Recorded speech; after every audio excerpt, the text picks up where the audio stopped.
So you got your new Codesys PLC and you have Codesys installed and want to start programming. In order for Codesys to recognize your PLC, you need a so-called target package, which will install all needed files automatically. Where to get this package? For Berghoff PLCs, you can find the package either in the closed customer download area or you can receive it directly from the technical support. When you have your package file, open the Codesys installer tool and be aware that you need admin rights for installing the packages. Depending if you have different Codesys version installed, you might see just one or more Codesys installation. Press the change button on the installation you want to install the package.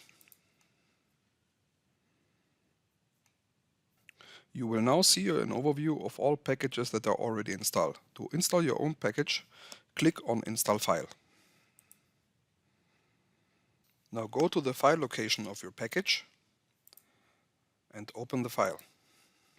The package installer will open and you can start the installation by clicking OK. After the package file is loaded, you must trust the package and start the installation.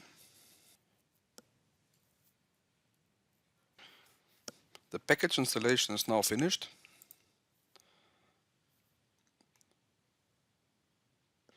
And is shown in the list of installed packages. Next time you open Codesys, the Berghoff controller will be in the list of known PLCs.